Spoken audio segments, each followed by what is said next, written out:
Okay, पहले वाले video में मैंने ओरल कम्प्रीहेंशन चेक तक ला करके छोड़ दिया था इस क्वेश्चन पर आप लोगों को कि आप लोग ये क्वेश्चन थोड़ा सा देख लेंगे। अगर वो वीडियो आप लोगों ने नहीं देखा है तो डिस्क्रिप्शन में उसका लिंक मिल जाएगा, आप उसे देख लेंगे।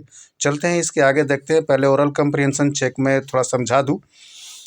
पहला नंबर दिया हुआ है question, what are the elders in Goa nostalgic about, यानी कि जो गोवा में जो एल्डर्स लोग हैं वो किस चीज़ के शौकीन हैं।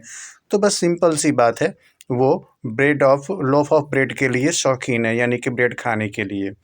सेकंड नंबर क्वेश्चन है, is bread making still popular in Goa, क्या आज भी गोवा में ब्रेड मेकिंग पॉपुलर है? Yes, it is popular in Goa still. How do you no, कैसे आप जानते हैं? आप इससे हम लोग ये जान सकते हैं क्योंकि अभी भी जो बेकर्स हैं वो अभी भी वहाँ पर हैं और अभी भी बना रहे हैं ब्रेड और बेच रहे हैं। भले ही उनके फादर नहीं हैं, उनके सन उस प्रोफेशन को लेकर चल रहे हैं आगे, लेकिन अभी भी हैं। तो आप इसमें लिख सकते हैं कि स्टिल ब्रेड मेकिंग, नहीं, हाउ डू यू नो है ना, स्टिल टुडे, इवन टुडे लिख सकते हैं। Even today there are furnace and models moulders still alive and they are doing this job. They are coming and selling the breads. Third number question कहता है, what is the baker called, baker को क्या कहते हैं? तो baker को पैडर बोला जाता है वहाँ पर गोवा में। फोर्थ नंबर क्वेश्चन है, when would the baker come every day, baker रोज कब आते हैं? तो वन टाइम आते हैं when they are going to sell their bakery, and second time when they return after selling their bakery. दो time आते हैं, एक बार सुबह में आते हैं जब वो बास्केट भर करके जाते हैं सेल करने के लिए, और दूसरा जब सेल करके वापस आते हैं अपना बेकरी का चीज़, तो उस समय दो बार आते हैं। Why did the children run to meet him, क्यों बच्चे जाते हैं दौड़ करके उनसे मिलने के लिए? तो ग्रीट करने के लिए, ओनली ग्रीटिंग के लिए जाते हैं। ऐसा नहीं कि लालच के लिए जाते हैं, ग्रीटिंग के लिए जाते हैं। The children run to meet him for greeting. अब आइए आगे हम लोग चलते हैं। Marriage gifts are meaningless without the sweet bread known as the bol, just as a party or a feast loses its charm without bread. कहता है कि मैरिज गिफ्ट्स हो या फिर कुछ भी हो, कोई भी अगर चीज़ हो, अगर कोई ओकेजन है वहाँ पर, तो वो मीनिंगलेस हो जाता है, ठीक है। और ब्रेड जो है कि इस तरीके से जाना जाता है जैसे कि वो बहुत ज़्यादा खास इम्पोर्टेंट चीज़ हो। बोल जिस तरीके से होता है उस तरीके से, कोई भी अगर फीस्ट वगैरह यानी भोज जो होता है उसका मज़ा नहीं है जब तक उसमें स्वीट ब्रेड नहीं है। Not enough can be said to show how important a baker can be for a village. कहता है कि ये कहा नहीं जा सकता है ज़्यादा इस बारे में कि कितना ज़्यादा ये बेकर इम्पोर्टेंट होते हैं गाँव के लिए। The lady of the house must prepare sandwiches on the occasion of her daughter's engagement. Cakes and bolinas are a must for Christmas as well as other festivals. Thus, the presence of the baker's furnace in the village is absolutely essential. कहते हैं कि इसमें कोई doubt की बात नहीं है, घर में जो लेडी होती हैं वो निश्चित ही सैंडविचेज वगैरह बनाती हैं जब भी उनके डॉटर्स वगैरह का इंगेजमेंट होता है ना। लेकिन बेकर्स का कुछ अलग ही अपना प्रेजेंस होता है। उसी तरीके से केक्स और बोलिनहास जो है क्रिसमस के समय में जो फेस्टिवल होता है बहुत इम्पोर्टेंट हो जाता है, इसलिए बेकर्स का जो फर्नेंस है गांव के लिए बहुत ही ज़्यादा ज़रूरी हो जाता है। द बेकर और bread seller of those days had a peculiar dress known as the kabai. अब देखिए, ड्रेस इनका एक अलग तरह का होता है, जो बेकर होते हैं या ब्रेड सेलर उनको कहते हैं। उस समय अलग ही तरह का इनका ड्रेस होता था, बिल्कुल अजीब सा पेकुलियर टाइप का, जिसे कबाई कहा जाता था। कैसा होता था ये आगे है। It was a single piece long frock reaching down to the knees. कैसा होता था? जैसे नहीं होता है एक कुर्ता लंबा सा बड़ा घुटने तक पहुंचने वाला, उस तरीके से होता था ये लॉन्ग फ्रॉक जो कि घुटने तक जाता था। In our childhood, we saw bakers wearing a shirt and trousers which were shorter than full length once and longer half than half pants. कहते हैं राइटर कि हम लोगों के समय में जब हम लोग बचपन में तब हम लोगों ने बेकर्स को देखा था कि उस समय वो शर्ट पहना करते थे और ट्राउज़र पहना करते थे, ठीक है। और वो जो होता था ना ट्राउज़र, वो ज़्यादा लंबा नहीं होता था, फुल लेंथ का नहीं होता था, छोटा होता था जिससे हम लोग निकर पहनते हैं ना, उस तरीके से। यानी कि हाफ पैंट से थोड़ा-सा बड़ा और फुल पैंट से थोड़ा-सा छोटा, यानी कि घुटने के आस-पास तक रहने वाला।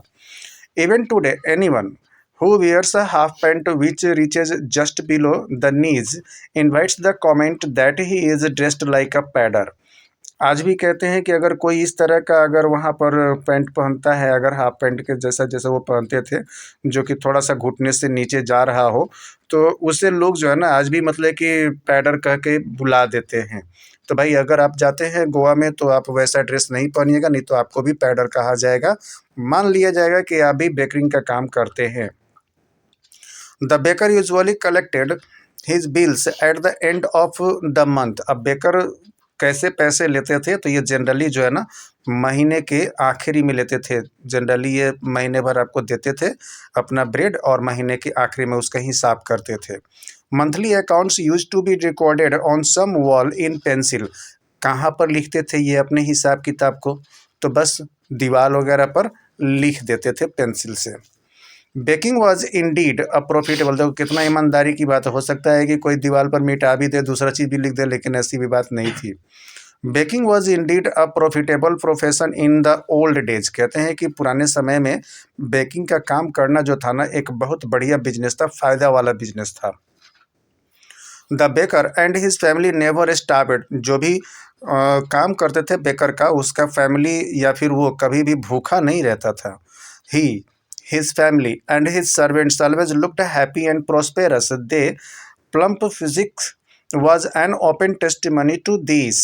कहते हैं कि कोई भी या तो जो बेकर के यहाँ काम करने वाले हैं या फिर उनकी फैमिली हो या खुद बेकर हो, ये कभी भी मतलब कि उनको देखेंगे तो हमेशा खुश ही नज़र आते थे। प्रोस्पेरस यानी कि हमेशा हंसता खेलता धनी मनी नज़र आते थे। उनका जो ये बाहरी लुक है ना, ये उनको दिखाते थे कि भाई वो कितने ज़्यादा खुश हैं और कितना बढ़िया ये बिजनेस होता था। Even today any person with a jackfruit like physical appearance is easily compared to a baker. आज भी कहते हैं कि वैसा पर्सन जिसका जैकफ्रूट के जैसा फिजिकल अपीयरेंस है। जैकफ्रूट का मतलब क्या हो गया? जैकफ्रूट का मतलब हो गया कि जो जैकफ्रूट के जैसा थोड़ा सा रेड रेड टाइप का दिखाई देता हो, एकदम चार्मिंग वाला चेहरा, तो लोग समझते हैं कि भाई ये बेकर ही होगा ही, है ना, या चाहे बेकर से कोई भी काम करता होगा, जुड़ा होगा। तो इस तरीके से बेकर्स का आमदनी था। फिर से एक आ जाता है ओरल कंप्रिहेंशन चेक है ये।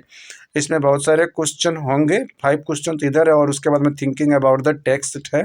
तो थिंकिंग अबाउट द टेक्स्ट को आप लोग थोड़ा सा खुद से बनाएंगे। मैं इसको ज़रा सा देखता हूँ क्या है इसमें। मैच करने के लिए दिया हुआ है, match the following what is a must.